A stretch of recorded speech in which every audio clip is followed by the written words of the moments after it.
Hello and welcome to Impact Africa, our online talk show where we celebrate and have conversations with diverse people and organizations who are impacting lives and communities positively.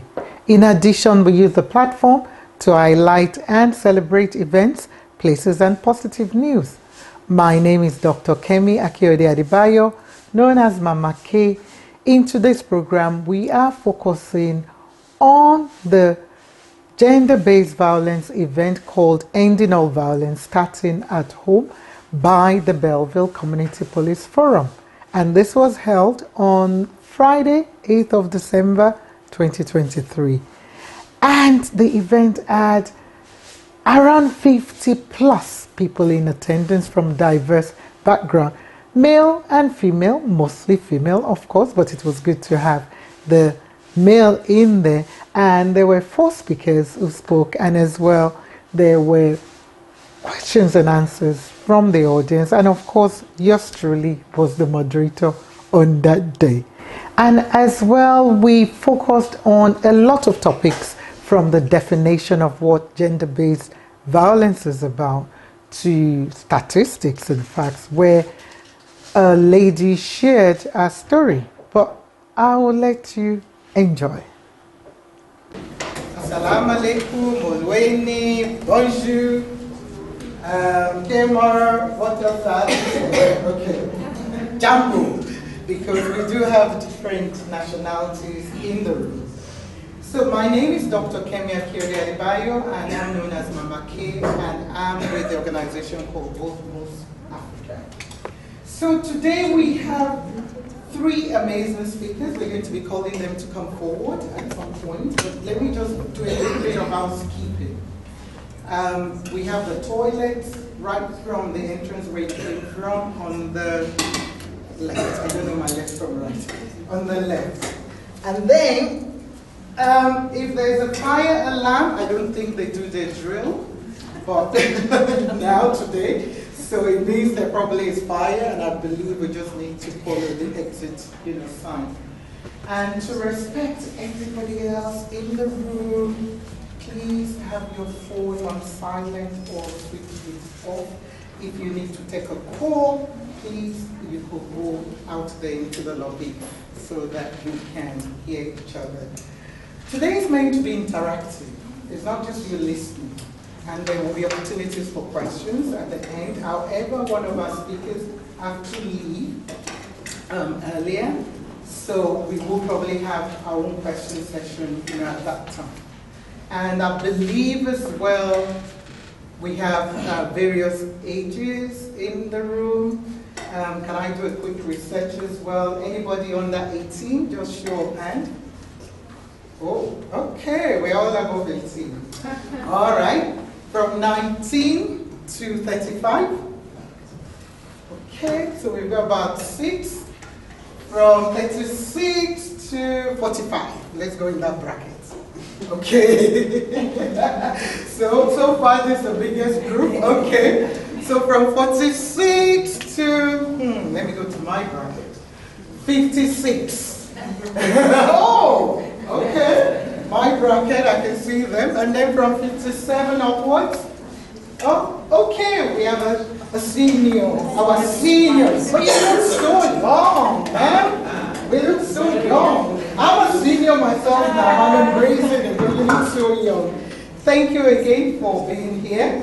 So let me start first. I hope everybody's okay with pictures and videos being taken, if that's okay. So yes, this event is organized by Belleville Community Police Forum, and it is about ending all violence starting at home, which we're calling all women from all nationalities to do that. So yes, we're in the 16 days of activism against gender-based violence, which is an annual international campaign which starts every year on the 25th of November and ends on the 10th of December, which is the Human Rights Day. I'm going to stop there because I know she has to leave at 12, so I'll leave my bit that I'm going to talk about till afterwards. So if I could invite Advocate Walter Factory, who is the case manager for Carl Bremer Tutuzela Case Center, so please come forward. A round of applause for her. So the name Tutuzela means to plead. And the idea of Tutuzela centers came about when we realized the need for victims or survivors of gender-based violence to be seen in a protected area where they could get all these services. I think all of us are aware of the fact that many times our survivors go to the hospital, the day hospital, the police station, and they do not get the required services there. Now the Tutuzela Care Center. When you are a survivor of gender-based violence, sexual offences, sexual assault, or anything, you can go to the Tutuzela Center. It's on the same premises as Bremer Hospital. You go there, the services are for free. And the Tutuzela Center is open 24/7, 24 hours a day, 7 days a week. So at the Tutuzela Center, we have medical staff, we have doctors or forensic nurses, and we have counselors on the premises. So you can go there and you can say, listen, this happened to me. I was raped, I was sexually assaulted, or my daughter, my granddaughter, or my friend, or my colleague was sexually assaulted, or abused, or assaulted, physically assaulted. And they need services. Then there you will get a medical examination, you will get counseling if you're in need of place of safety. All of that will be arranged there for you. If you tell the staff there, I would like to open a criminal case, they will then contact the police and say, we have the survivor here and he or she would like to open a criminal case.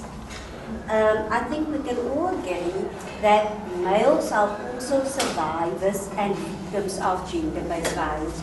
It's just become a generalization when we speak of women as or females as victims and survivors of gender-based violence, because males are embarrassed to speak out.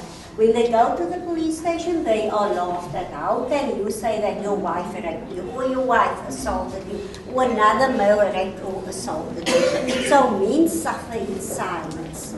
That's why we're so glad when we do these awarenesses and we see that men are also attending, because it's possible that you yourself are a victim or survivor, or you know of another male.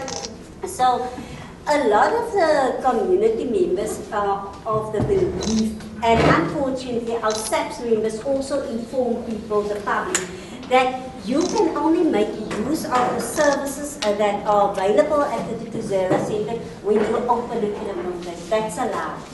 You do not have to open a case.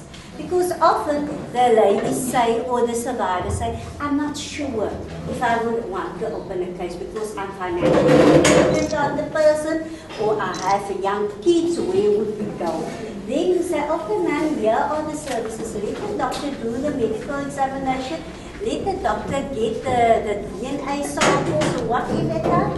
And when you are ready, then we have all this evidence available. Even if your incident occurred in Normansburg, you can come to Calgary, to Zella. We don't turn anyone over. If it happens somewhere else in an area outside our jurisdiction, then we will contact that detectives or the FCS unit to say, listen, this is what happened here. Or if it's in an area where we also have a Tutuzela Center, then I will contact that case manager in Atlantis and say, this lady came in and she comes from your area, it's intensive, please see that she gets some necessary services, because we also refer from the Tutuzela Center for counseling and long-term counseling. And if it's a child in need of care, we complete the Form 22s, we complete the Form 22s, we refer to DSD and say, we require an investigation here, what's the situation? So you see, it's really a one-stop center. It's not perfect, but but we try as far as possible. And we are also dependent on other organizations. So we can complete that call 22 today and send it off to DSD or Parisa and say, this is very urgent. But then they would respond and say, listen, we have a shortage of social workers. Or we have a shortage of safety parents, which we all know is a real issue, safety parents. But we try and assist as far as possible. Question? I would like to know when a young person under the age of 18 goes into a police station to say that she was assaulted, and the police send them away to say you must compare with an adult. Is that the procedure? I know there's a specified amount of time a person has to wait to can actually get education to negate the onset of AIDS or anything like that. So what happens in that case? Can you just tell them you can go directly to them, you don't have to go through the police? Yes. But you mentioned two things, sir. You said when a young person below the age of 18 goes and say, I've been assaulted, then you went on to rape. So if you say assault, is it physical assault or is it both? Let me say as a minor, and the police tell them they won't open the case without the minor's parent Or a guardian, even if it's a social worker. But that minor can go directly to the police. Liaisons, do you assist women and people that has undergone sexual assaults or rapes, or do you also assist with physical violence also? Yes, So we can refer women and children as physically assaulted. Yes, because it falls under GBV now. If you go to the Amendment Act, that's called the New Gender-Based Violence Act. I just forgot to mention, with the New Gender-Based Violence Act, children minors can apply for protection orders. Against who? The parents. The parents. And the violence, whoever violence. The New Gender-Based Violence Act. They can, and you can apply on behalf of a minor. Say, for example, your niece or nephew or whoever's reports to you that, listen, my father is physically abusive or verbally abusive. And the access is that child or even is affected indirectly. So if the child is in the house, now the father or the mom says, but I'm not swearing at the child, I'm swearing at you. The child is in the house. That child is an indirect victim of gender-based violence, verbal abuse. Then you can do that application on behalf of the mom. So that's okay. Does it apply for elderly? And everybody's here. The same for the elderly people. Because that's our problem.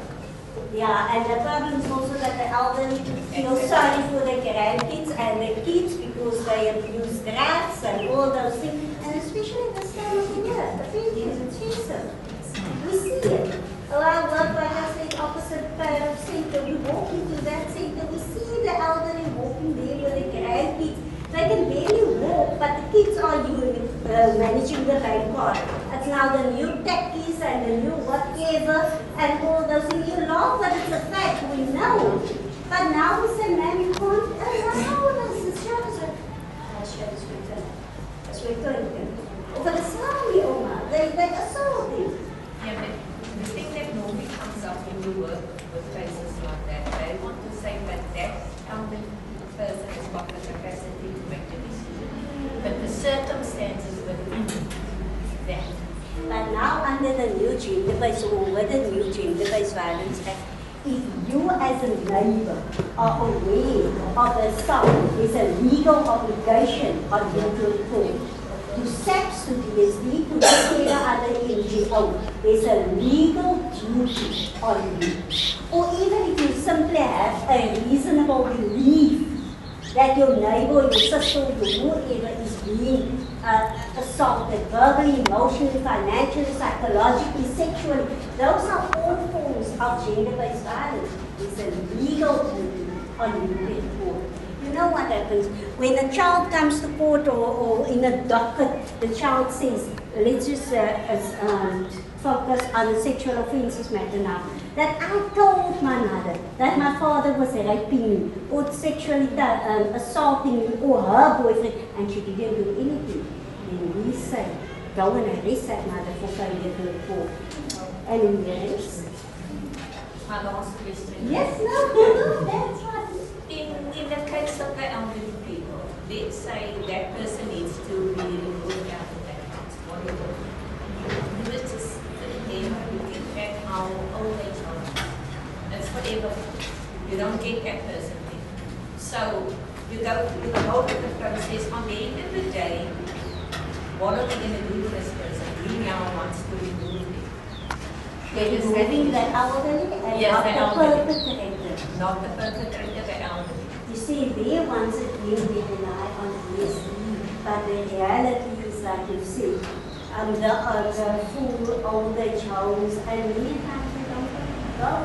And the same goes with the minors, they don't want to be removed from the parents. Into the time you have to.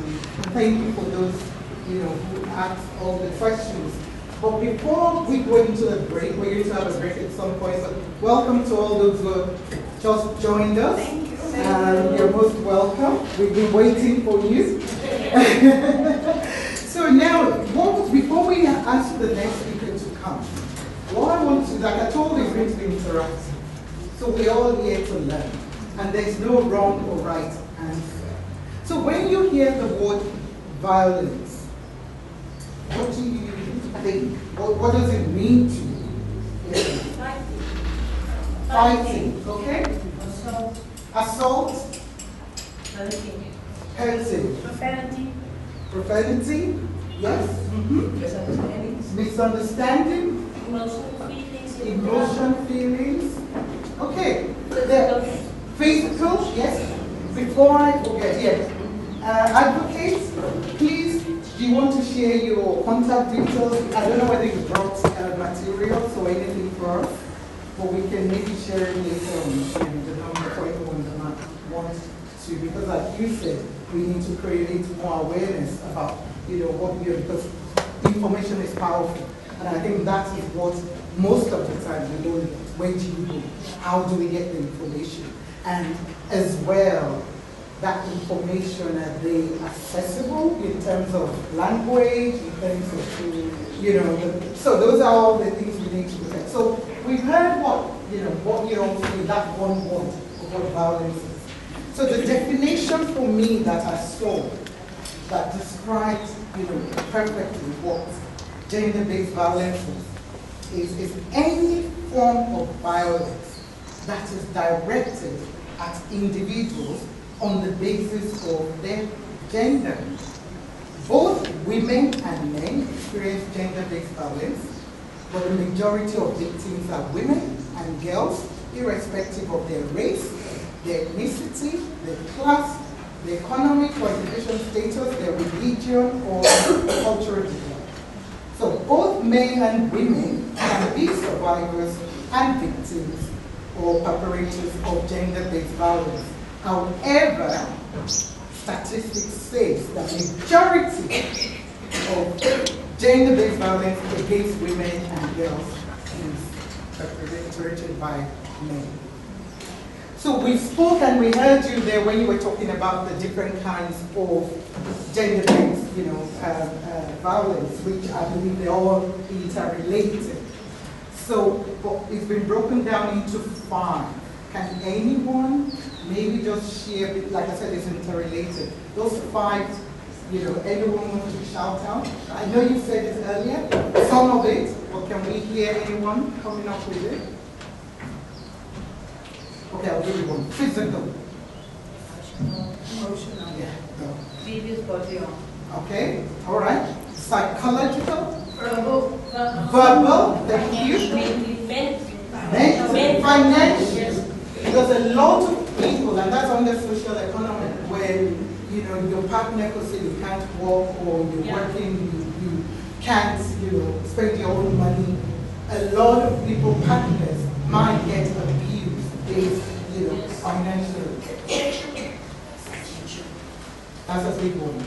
When you say no, you don't want, and then it is due to, crimes like assault, rape, and so on that we mentioned earlier. And psychological, which is, as you described here, an act which causes psychological harm to an individual, harassment, defamation, humiliation, name calling, putting that person down, and all that, most of the time, leads to emotional and could lead to like anxiety and so on. So, my question now is, which one is the most common death behavior?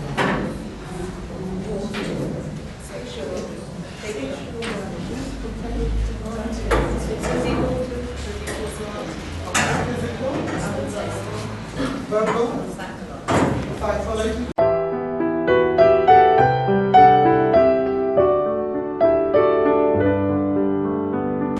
So I will now invite, before we go on the break, I will invite my sister, who I haven't seen in a long while. Once I know you, you're my sister and brother, for those who know me. So Miss Fatima Collins, I'm going to invite her. She's going to share with us. I wouldn't want to say she's a gender-based violence victim, but a survivor, to give out her own testimony, on how she survived. So please give her a round of applause.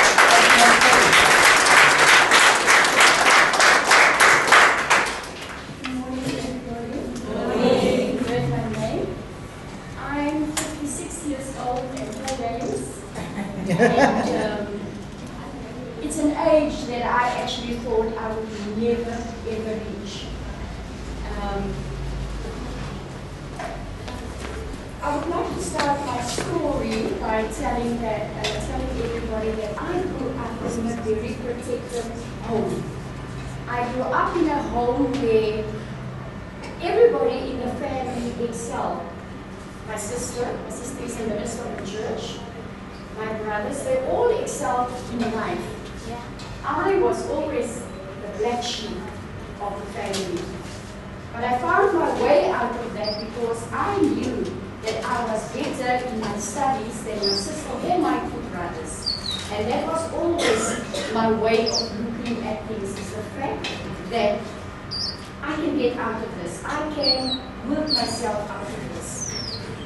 I have a son that is 27 years old now, and I'm also the grandmother of a beautiful 5-year-old. Something else that I thought I would never see because of what I had to endure while I was married to my ex-husband. I got married in life, very late in life. I was in my 30s already when I got married. I had my son.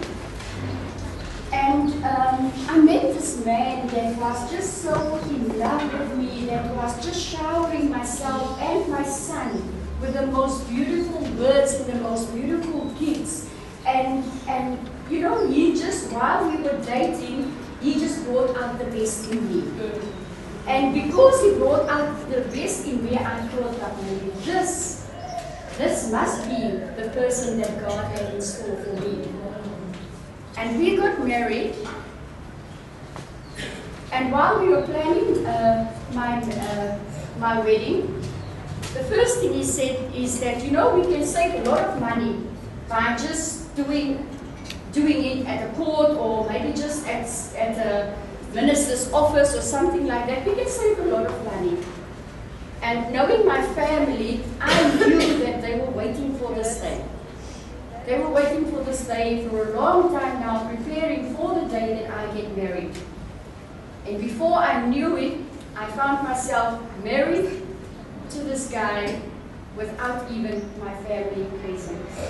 That was the very first thing that I actually had to look at, or the first warning sign that I actually ignored, because this man is in love with me and he wants to give the best for myself and my children. But I didn't know that he was actually isolating me, starting to isolate me from my friends and my family. So we ended up, just the two of us and one of his friends as a witness, going to a beautiful church in Port Elizabeth, and we got married on that Thursday night. We were married for about 2 weeks when we had the first argument.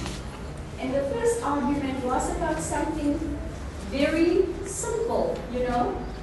I can't even remember what it was about. All I know is that it was something very simple. And that weekend, I saw things that I've never seen in him before. Because he started taking my rings every time we had a fight. That was the first fight. And with the first fight, he first took my rings away from me. Then he took my jewelry away from me. Then he took my phone away from me. That was the first time, but I didn't know that that would have been a pattern of, you know, his abuse on me. It went on for quite a while where I was still working at that time full time. And I became very insecure at work as well. I didn't believe in myself anymore. I didn't produce what I used to produce. I still did my best, but I knew that that wasn't my very best. And then we started, every weekend it started, and after that weekend, that first weekend, it started every weekend. And then the Monday, everything is fine. We made up every Sunday. Every Sunday you would apologize. Every Sunday you would say sorry. And every Sunday you would either take out the rings and the phones or whatever again, or in his anger, he threw it away. So on that Sunday you would go out and buy new rings, buy new jewelry or whatever it must be, because he was very wealthy. And you know, it was a certain lifestyle that we had. And the most important thing is that I want to mention is that when you are in a relationship like that, the abuser don't want the people outside to know that that is what's going on in your house. So in public, I had to hold his hand. And no matter how much anger I had inside of me, I had to hold his hand because we must put up a certain, yes, exactly. And it went on for quite some time where we came to a point where he decided that I don't have to work. I don't have to work. So after a few months, I stopped working, I resigned, I received my pension money, and it was just jollification and whatever. We go here for a weekend and there for a weekend. But that's not the type of person that I am. I like to put my money away because I like to save for a rainy day. And one day I realized that I don't even have my bank cards or anything any longer because I didn't even realize that he took that away from me. And that evening we had a fight. That evening we had a fight. And when we had that fight, it was the first time when he started beating me because the abuse was always verbal. It was always, there was always emotions. It was always, you always threatened me. You always accused me of having relationships or whatever. You always wanted me to wear sexy things, you know. But when I wear the sexy things and whatever, I had a figure that time. I'm now on a play model. You still do that. I had a figure that time, and you know, when I walk in the street, people look back. And those people that look back, when we get home, he would tell me that I engaged with him, and I encouraged him to. After I left my job, I was offered another job, half days, at an NGO in Port Elizabeth. And first he didn't want me to take it, but then he decided that, okay, if it's half day, it's fine. You just see that you're here 1 o'clock every day. So every day, 1:05, he used to phone the office. I started working there. And every day, 1:30, we phone the office, and if I'm in the office still at 1:05, you just see by the way he drives in. You can see there's trouble coming. I never knew what to expect when he comes. And while I was still working at that place, I realized, like I said before, he took my bank cards and everything away from me. And the evening that I confronted him about that was the first time that he became physical. And the next morning I woke up, I thought I was in a dream because, you know, I never expected this man that is such a gentleman and that used to buy me flowers and gifts and treated my son so well and everything else. I couldn't understand that this guy would do this to me. And then I looked in the mirror, and the reflection that I got in the mirror was not was a reflection that I was working with. The NGO that I worked with at that time had a social worker, so I went to him one day. He was sitting in his chair, and I said to him, listen, I don't know what to do. This is what's happening. Please keep it under wraps or whatever. Don't let people know about it. I need to find out what to do about it. And you know, this man was sitting there. Those years, I'm talking about 15 years ago, people didn't speak openly about gender-based violence. The abuse centers was all secret places where women had to go because people mustn't find out where they are. And that man was sitting, remember his name was Gerard, and he's sitting there in his office. And he looked at me and he said to me, I believe you. And when he said to me, I believe you, it was like the first time, wow, all the other people think I'm married to a gentleman and whatever. But this man is saying to me that I believe you. The second thing he told me was that it is not your fault. It's not your fault. And then the third thing that he told me, and I always forget this one. Yeah. It's not your fault, you did nothing wrong. And this is the most important thing that he said to me. You have a choice. I can do nothing for you. You have a choice. And I actually walked out there and I'm disappointed because I expected this guy to phone the police for me, to phone social workers and to phone everybody. I just wanted this guy to do all these things for me. And then this man comes and tells me that I have a choice. Didn't give me a number of somebody to phone or anything like that. That evening I went back, I got a new set of rings for that shiner that he gave me. And the next morning, I went to this guy and said to him, listen, you didn't help me yesterday, but I need to do something today. Please make it, I apologize that I won't be in the office today. Now you know when you work as a public relations officer, you have to be the face of the place. Now this face of the place is now sitting with a shiner, so I cannot be the face of the place. I needed to go into hiding. And I phoned somebody, and she said to me, man, just pack all your stuff. Just pack all your stuff. I packed all my stuff, and then while he was at work, I went to a place called Ukushala Haven in Port Elizabeth. And when I got there, I had to take out the protection order. I had to do everything that was needed for me, to be safe. But then what happened was that after serving the protection order on him, his social worker was then assigned to our case, and she started working with me, persuaded me to go back. And I had a lot of insecurities because I don't have money. It took everything away from me. And the only way back was to go back to him. After a few counseling sessions, I went back.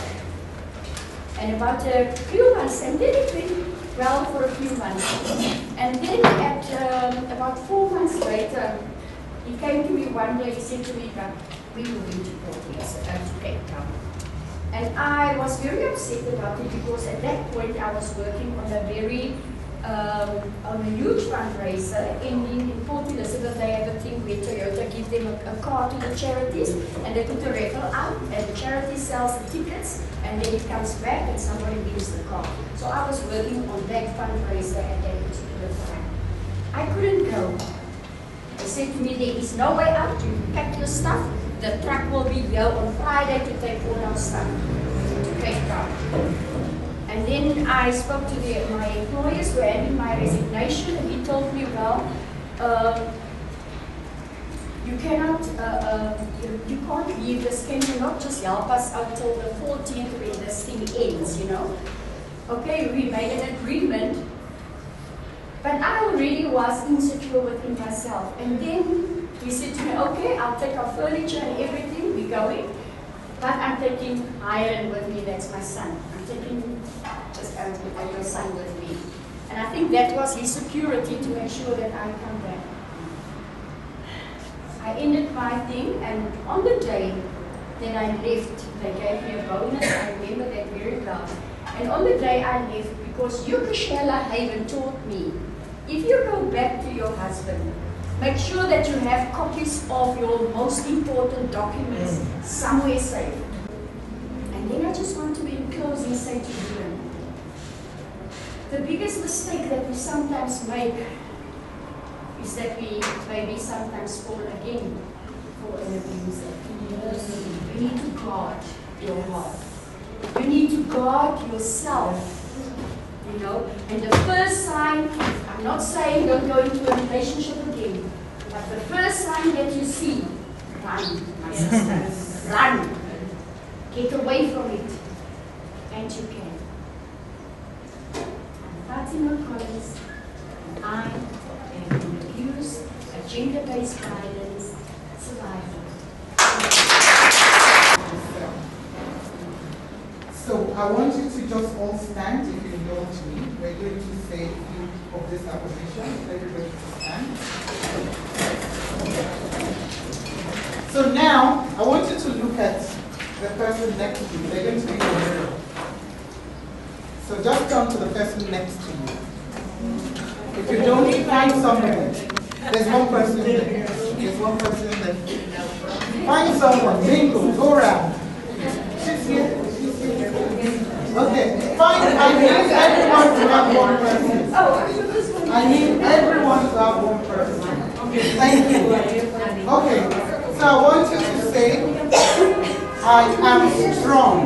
I am strong. And you have to prove it. And smile. If the person opposite is not smiling, face them. So why are you not smiling? I am strong. I am smart. I am smart. I am brave. I am brave. How do you feel? I'll raise you some please cry, do whatever you need to do, get it out. So let me get our, you have to come forward. I'm shy. You're shy. I will hold your hand. I like that's a piece. I am confident. Okay.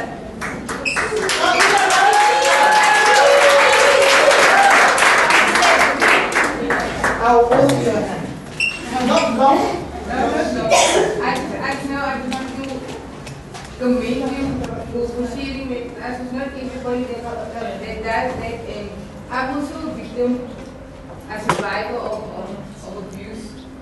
And I relate with you, and I'm also, I like the fact that you share it, because it's not everybody that will have that confidence to share it, because some of us are still ashamed of the fact that we were abused. It's not your fault. It's not our fault, but I just wanted to meet you and I relate with you.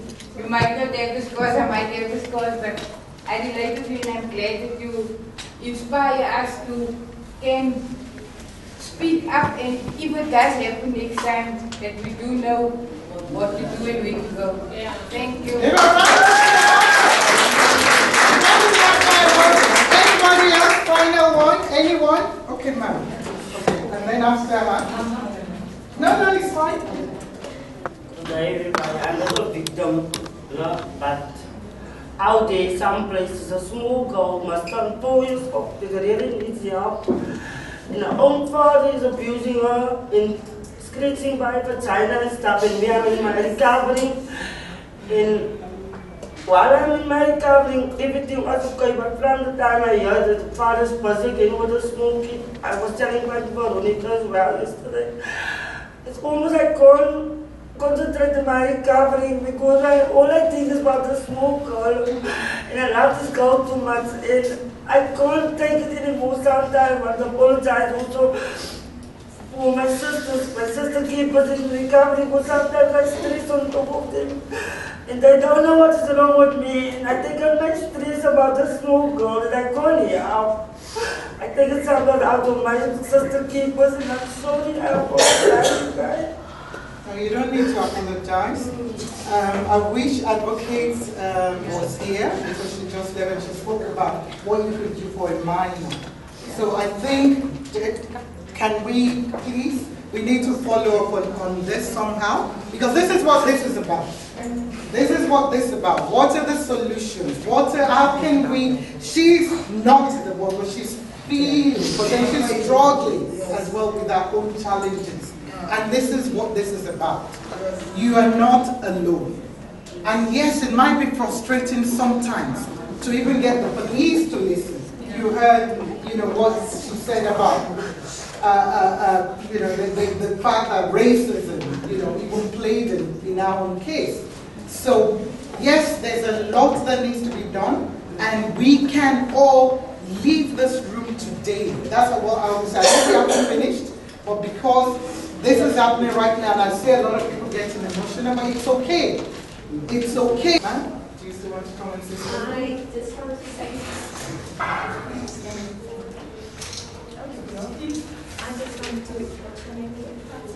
just wanted to say to Fatima, I do believe Fatima, there was a reason why you had to go through what you went through.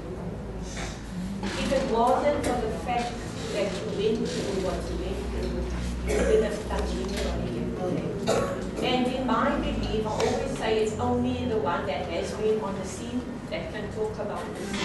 I've never taken your journey, but there is a reason. So if that is your purpose, that you will touch people in the future, that is going to be your purpose. And see it as your purpose and continue on the journey. And Mama Kay, I want to say thank you for you as well, because raising awareness, there's a lot of things that I in myself learned. And the other one that just went to question, I do believe you are recovering from your substance abuse field. Yes. I work in the field of substance abuse. That is my field where I work. I do work for Bambanani SC. I am the secretary for Bambanani, so if you do need any help, but I think Tutuzela will be able to help, but that is my field where I specialize in substance abuse. So yes, you can liaise with me if needs be. And then the other thing I want to say, remember what Nelson Mandela said. He said forgiveness, it liberates the soul. Yep. So let's stay there. And let us carry each other through the journey. We need, and I always say, you wouldn't have been the person if you did not walk out of that. That journey you took made you what you are today. And be grateful for that. Sometimes we're never grateful for the journey we took. But if you look back, if you didn't take the journey, you wouldn't have been where you are today. Thank you, ma'am. Thank you so much. Well, as available that maybe some of you are not aware of. Like she said, she works in the field of substance abuse, and we do have cases. That's the reality. But then, there is help. There is help. But you need to want it. And yes, sometimes you might even fail when you backtrack again. You get help. I've seen cases like that. You get help, but you backtrack. But be ready, be humble enough to say, yes, I have failed, but I'm going to keep going. Yes. I'm not going to look back. Yes. We're supposed to have a break, but because we started late, I'm changing things a little bit. I'm going to invite our final speaker so that we get that out of the way with an hassle for it. A round of applause for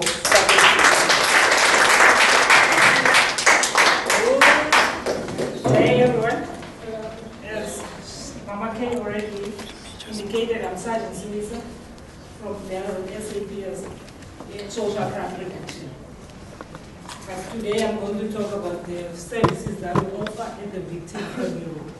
When you are a victim of gender-based violence, when I talk about gender-based violence, I'm talking of your rape, your physical assault, and so on.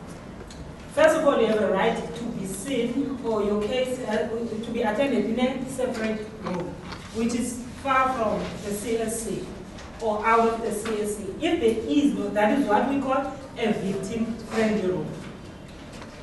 If there is no victim-friendly room at the police station, there must be an alternative office where, because I cannot feel comfortable talking about rape. I'm already traumatized.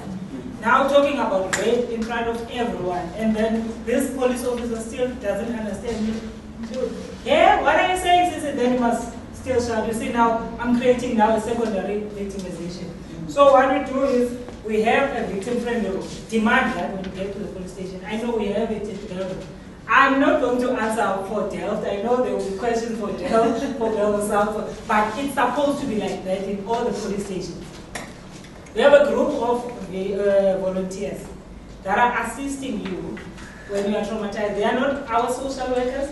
Some people come and demand social workers, SAPS social workers. Some will send them to DST or Badisa, but they will still come there and say, no, they didn't treat me right. I want SAPS because they want things to be done their way. You understand? For example, I will just make an example. I'm not mentioning names. This lady went for an adoption. She was advised by TSD, no, Badisa, what to do. Then she agreed on adoption. But then she realized later, she came back to us. What must we do? If I've sent you to the social workers who are the expert of this, and you have agreed on doing this, now you are coming back to SAPS. There's no crime involved. Remember, we are dealing with crime. But it does not mean that I must turn you away when you need information from me. When you need, we have a list of our references, which is your, even the CPFs. I don't know why the CPF is not talking today, because you must explain your role in the community. You are treated wrong at the police station.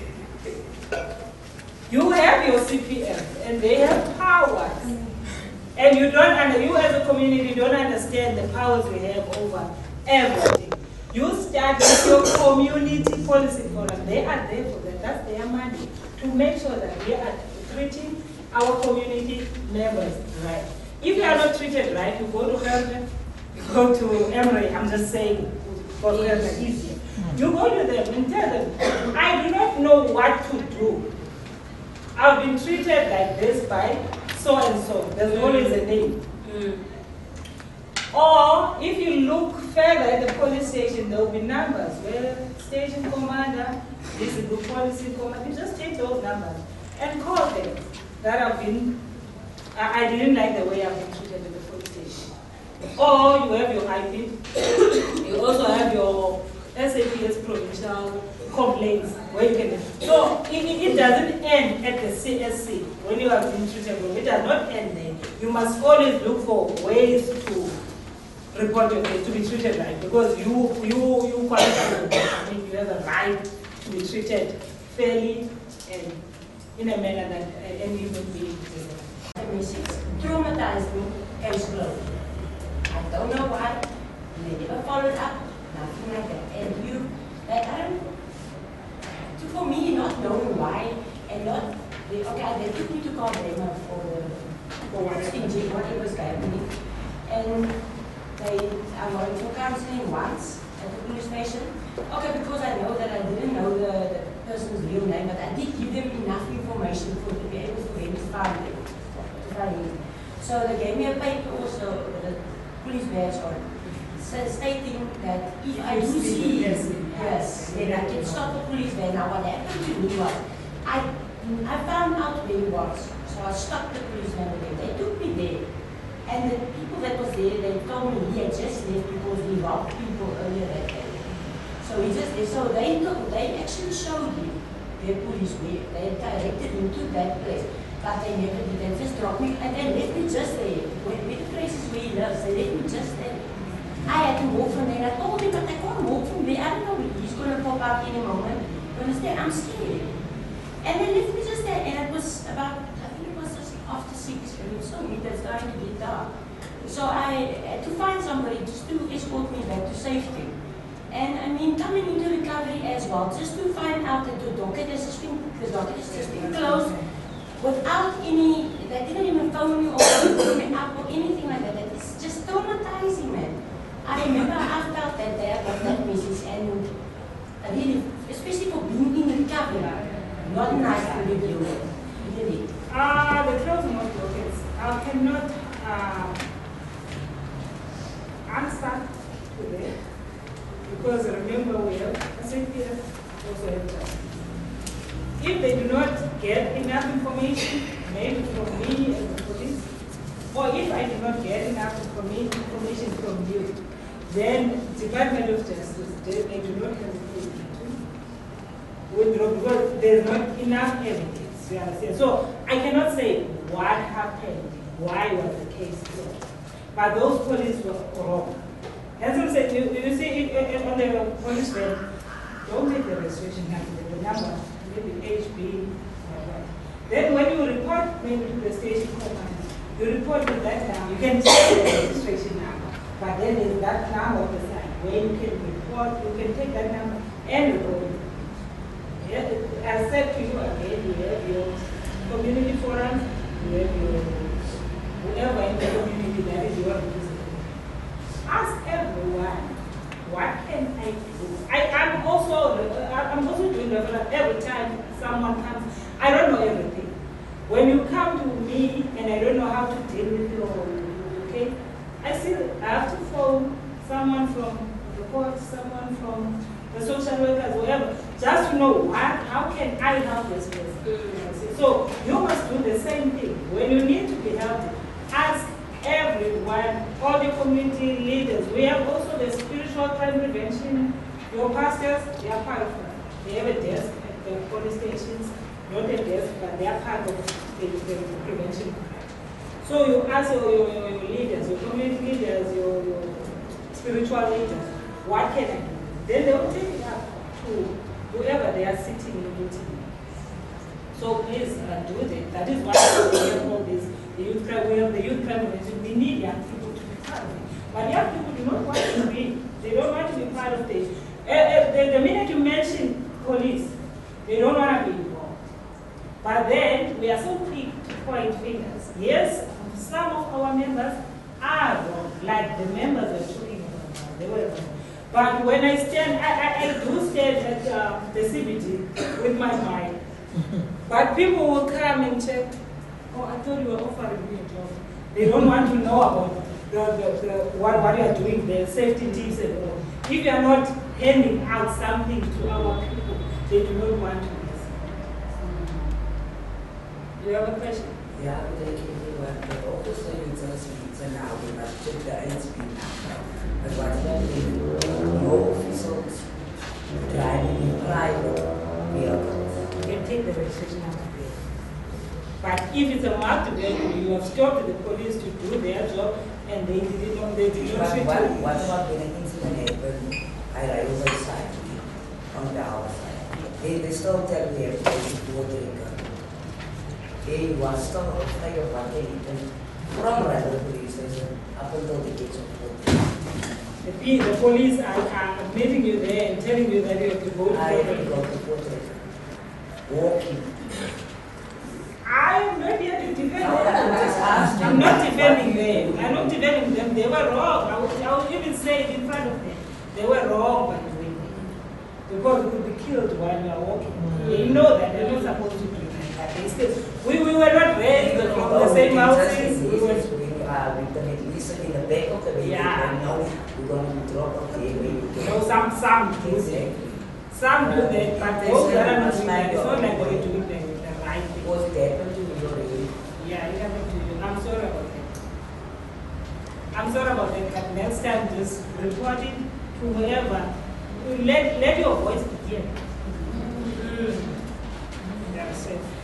So that's it about the VIP room. I was still on the VIP room, by the way.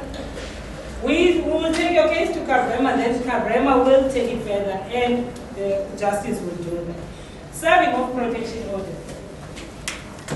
You go to court to apply, not at the police station. But if you are opening a domestic violence case, I will open the case and write the necessary information in it. But then I will send it to court to apply for protection order. When is that valid? When I go to her and fetch that protection order and serve it to the person that is supposed to receive the protection order, that is when it's valid. So when you are coming back from court with your copy, don't brag to me and say, I have a protection order against you. No, it's not valid. Do we understand? Yes. Yes. That is when it's valid. When he signs, even if he refuses to sign, I will sign that he refused to sign and return it back to her. She will explain the process of applying for protection order. She is one. So that's it about the protection order and the process of opening a GBV with the district manager. Is there any other questions?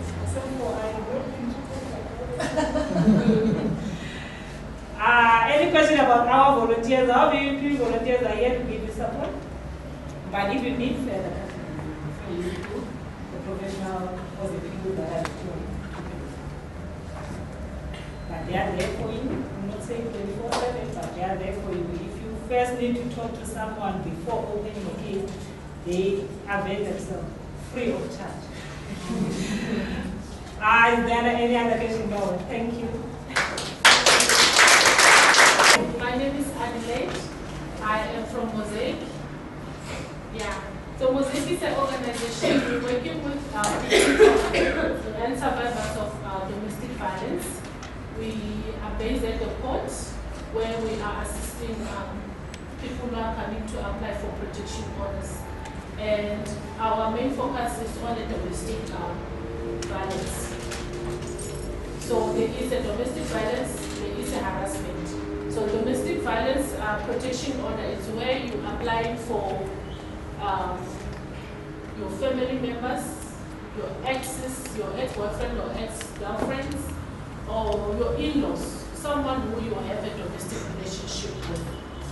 And the harassment one, I don't insist on that one, but there is a harassment also where you can apply for someone you are working with, or a neighbor or a friend, someone who you're not related to. That one is harassment. So we are at the court Monday to Friday. So when you apply for protection order, you come in the court, you get the form for domestic violence protection order form, and then you come to Mosaic office. That's where I assist you with the protection order. We'll fill the form together, or I guide you to fill the form. And then where there is a necessity for you to receive counseling, then I refer you to the social workers who have time to have counseling session, so that you can have repeated counseling session. Because they at the court focusing mostly on the process of protection orders. Yeah. So any questions? I think more information will be coming if you ask questions. Explain where your office is. Yeah, so my office, Belgian Court, it's big. So we have a domestic section where everything domestic, maintenance, we have domestic maintenance, the protection order section. Also we have the civil matters. It's on the same section. That's where you come with. So when you're at the security at the gate, they would direct you where you apply for protection order. Okay. So that section of the protection order, that's where I'm from. The next thing. Can you order a protection order with a stalker? It's called an harassment. Yeah, you're not related to the person. Yeah, you can fill a protection order, that is going to be harassment. Okay, thank you. And? turnaround time from applying to the for protection order till the time that it is served on the perpetrator? What is that turnaround time? So when you apply for protection order, you have to sit and wait for the outcome of your protection order. That is very much important that you go home with that outcome, even though Sergeant Surusa explained that it's not valid until that person is served. Yes, you will have your outcome with you, but until that person is served, knowing that you did a protection order against them, it's not valid. So when you get that the outcome of the protection order, that is to say, when the person is served, they may not do certain things that is granted on the protection order. But it doesn't end there. You still need to come to court. There's a court date that you are given. Then you need to come to court and finalize your protection order, because the outcome that you get at that day is just temporary for the time being while you're still waiting for the court date. So it's very important that you come to court on your written date to come and finalize your application. Because if you don't come to court and then that date pass, then the outcome that you got on the day of the application, it doesn't work after the court date. It doesn't work after the court date. So when you come and appear for the court date, then you are granted your permanent protection order. Then the permanent protection order is permanent. It doesn't expire unless for the one for an harassment, that one expires. But the domestic one is permanent. And if it happens that you lose your copy, there are files that is always there at the court. You come and then you get a book of the year that you come and you came and applied. Then you check your name and check your case number. So you check all the files. Then you photocopy another one for you instead of reapplying. Unless if maybe the things that was granted for the perpetrator that you want to do, was some of the things was not granted there. Then you get a copy of the form that you add things that the person is doing that you didn't mention on the one that you put when you apply. Then you can add that and then they can also grant that one also. But it's not another application. It's just a form to add. But it's a week, is there was it a 2 hand weeks? up. The Sorry, at the time back. in between those, that is what I wanted to know. The temporary one and the permanent one. The time frame, it depends on how busy or how lots of applications they receive. Sometimes you can wait for a month or 2 months or 3 months. But what is important is that you do have your temporary protection and you can use that to go to the police for the police to assist you. Yeah, while you're waiting for the court. So that's pretty immediately. And to add on that, all the information that we have, we're sitting with the problems where it's simple, stays under the bridge. Yeah, the address, that is very much I important. go and look, I sometimes ask, I think there are some of you know it. Then I'll ask, who's Maria? Then some people know it. Okay, you must, first of all, put the name that is known there. Yes. And at least you must have you won't have a number, maybe you don't have a number, but at least give me the information. Yeah. And if it's your ex, that you know that you already chased him or her out, but you're still giving me the address where he is. You don't give the web address and the cell phone number. When I get there, you are the one who's telling me that no, that person, I chased him out, the day I went to. But you didn't give the web address, you didn't give the cell phone. And sometimes you find that the person, you don't know where they stay, but you can point where they stay. That is also allowed. You can take the police where the perpetrator stays, and then you point, here is where he stays. So they can serve you. Yeah. So another thing we're having a problem with, okay, people are coming to apply for protection order. Can be your family, can be anyone domestic related. And then you go home, they know, okay, I was served with the protection order and I'm not allowed to do this and that. And then they act nicely protection. No, I will change, I will do that, no, I won't do it again.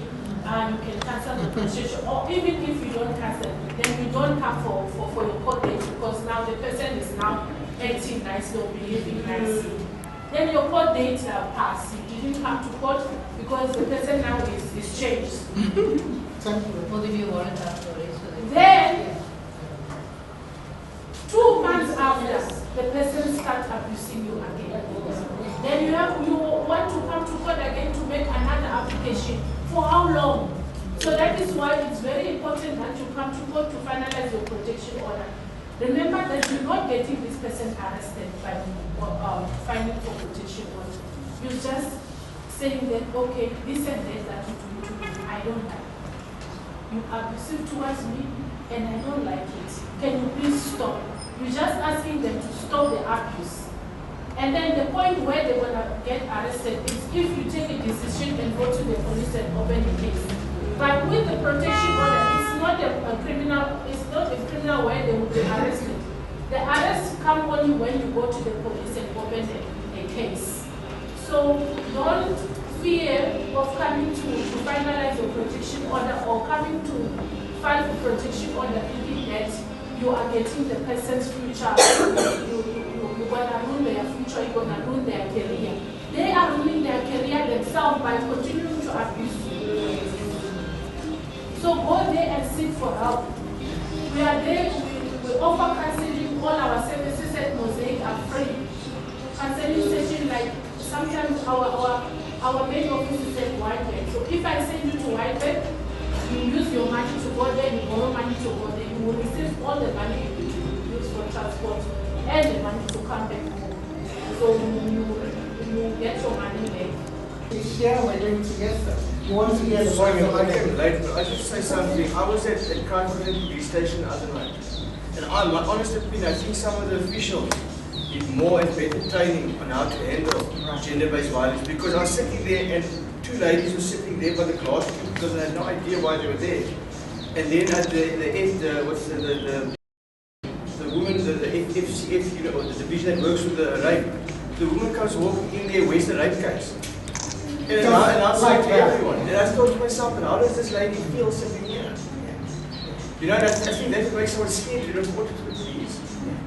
So, and I hope you're searching, you're listening, and of course, because that's important, you know, whereby you just, it's like, how will I say this? You go into, yeah, or you go into a supermarket and you're like buying condom or, you know, which one do you want? Is it, wherever, yeah, you know, where's the rape case? Just here, so they need more training. I think that's important. I started listening to you did, right? I started listening to it makes I was using not wanting to come out with a story and wanting to. I'm not gonna lie, I'm a victim of domestic violence, like, okay, I'm a victim of everything, but I also was like ashamed and thinking that they're gonna charge me, they're gonna people gonna see what is it. And because the police nowadays, okay, are so productive, they also interacting with people, you know, and they accepting bribes, and so you take like they do need training and like intensive training to be able to work with victims or And I even say sometimes the police officer you even meet might be abusing his partner. You know, anyway. So you're already, you know, it's like, why you here? So, but training and, you know, all that needs to happen, and, you know, developing people so they get help as well. So that you will then feel comfortable about not, you know, the shame that might be. Okay, anything else? Because we're running out of time. And I've got a list which I will maybe just I just want to leave you with this, ladies and gentlemen. Don't be afraid to start from scratch. Because some people are in an abusive relationship. You're in there thinking, where am I going to go? Because he's my source of income. Where are my children going to go? Start from scratch. Do something for yourself. And there are also the homes that if you need a shelter, we send you to a shelter that you can be there until you find yourself sort yourself out. So please don't stay in an abusive relationship because you don't know where you're going to go. There are places for people who need help. Just speak out, reach out so that you can receive help that you need. Thank you. Okay, I will run through a few other things that we can do that by empowering more women economically and giving women more cash. For example, to start informal trading, business, just empowering them. Educating our girl child, empowering them, trying to make sure we keep our girls in school. That is important, keeping them in school. Engaging and partnering more with our men, who could be our allies, in terms of he or she, mentor women, making sure, yes, before we used to think, it's about women, we don't need the men in there.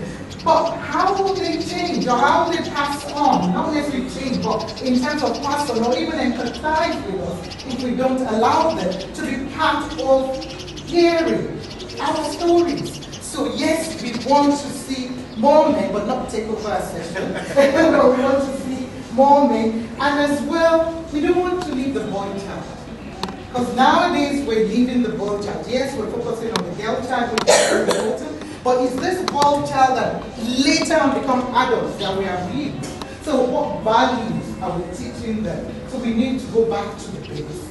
Family values, respect, love, self-control, and a lot of other things that we need to do. So we need to encourage our men and boys to talk about abuse as well, because we do know that we do have the men as well who get abused by their partners or female, family members.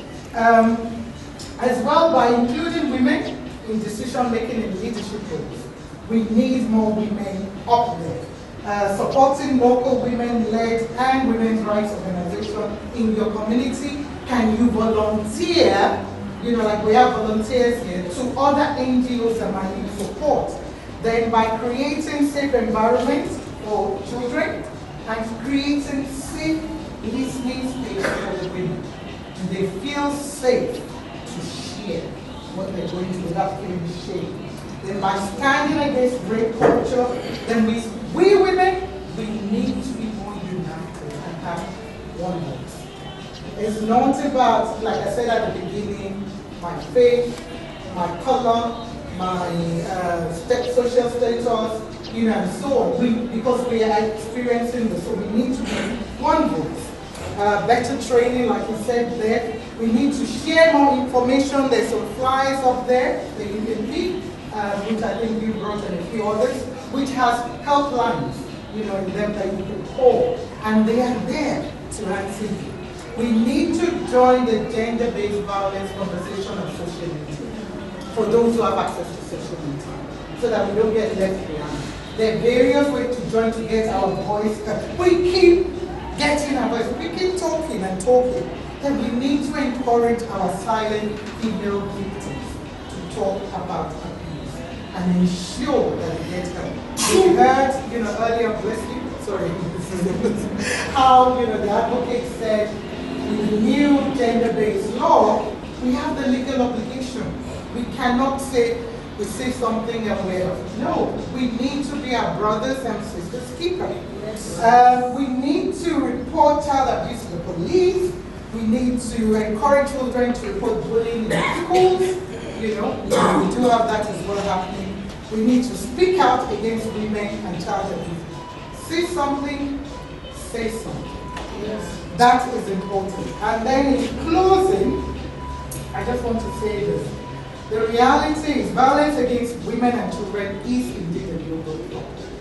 It's everywhere. If you go to Zimbabwe, you go to Malawi, Nigeria, Sudan, it's everywhere. However, it needs all of us, wherever we are, to work hand in hand, one child at a time, one woman at a time. And that way we can overcome this problem. So even though this is a 16-day campaign that we do every year, the country and internationally, including the United Nations, this shouldn't just limit to that 16 days. No, it should be every day. Every day we should start and be intentional about fighting violence. And starting from our home, or our neighbors, or our church, or our mosque, or our shop, or whatever we're doing, wherever we see, this happening. I've had cases where I've had to stand, even though I knew I was putting myself at risk, in public where I had no business. I had absolutely no business with the situation, but I had to, caution the guy. But I knew I could take him out. So I knew that because I did a bit of taekwondo, but I had to stand, against that. So yes, if it's not safe, do not do it, but when you can stand against something, you heard it, speak out. Speak out. So if you know anyone that is a victim of emotional, physical, sexual abuse or anything, do not be afraid to seek help. The helplines are there, the organizations here, who have spoken, earlier, and yes, we need to keep speaking out. So I'm going to do the vote of thanks very quickly, but I'm still going to get you to come forward. We're still going to come and say things to me. And then we're going to have refreshments, which I believe is allowed. We just want to thank every one of you. Please give yourself a round of applause. You can be somewhere else today, but I hope you pick something, and I want to give you an assignment. You've heard all the speakers. Thank you to all the speakers. Advocate, advocate, anyone, Advocate Hackberry, I don't want to give her a name, Ms. Fatima Collins, and our Sergeant Teresa and Ms. Agale. Thank you for all your contributions so far today. Thank you to Belleville. Thank you to everyone here. Thank you to everyone for helping the center. And thank you to our dear madam, sister, friend here as well, with the Belleville CPF who are doing this work. I know she was initially worried when the place was empty and people hadn't come. And we were going to raise everybody, but it's fine, we're glad you're here, but I want to give you an assignment. I want you to think of one thing that stood out for you. You don't need to share it with me. From everything everybody has shared or said today, ranging from the sharing of the story, what one thing are you going to find solutions from that? It could just be as simple as, because sometimes people think everything is about money. I don't have money. Sometimes it's not about money. So what one thing can you, as an individual, based on today's talk and interaction, do just one thing and go and do it? Action.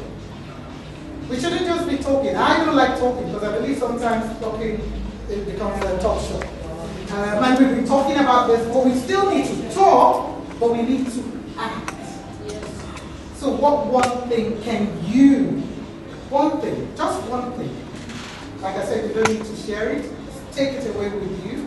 And then okay, it has been worthwhile. Not just the food, the drink and everything, but it has been worthwhile. You coming. What one thing can I do to address ending gender-based violence in homes, in communities, on the street, for those of you on the street, and everywhere else?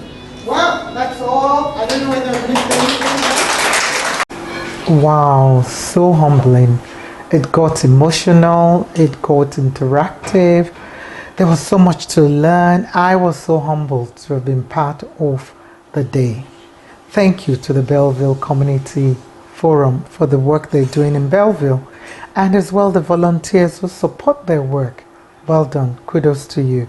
So you learned, from Advocate Pekari, who was sharing with us what Tuazela was about, which is a one-stop center available to support people who are going through one form of gender-based violence or the other represented. And then we heard from Miss Fatima Collins, who went through so much and almost even committed suicide.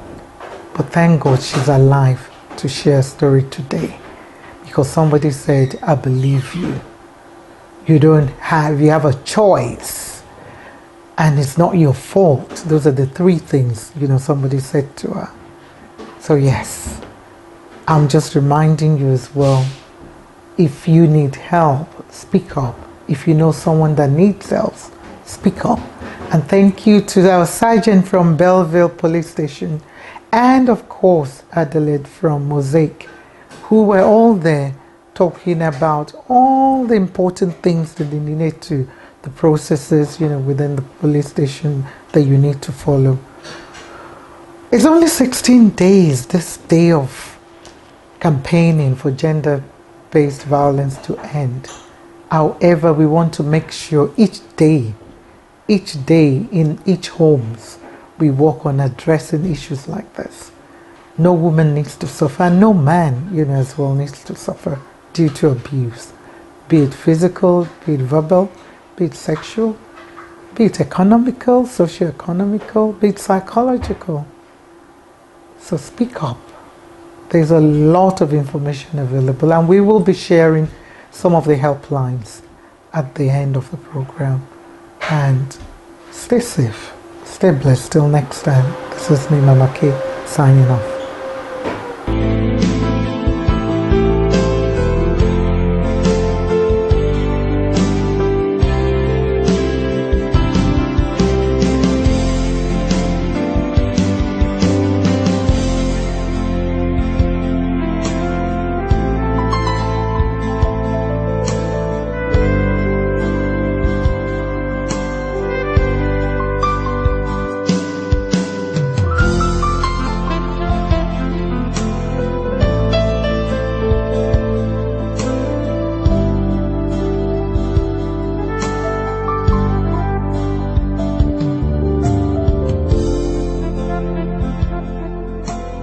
Thank you.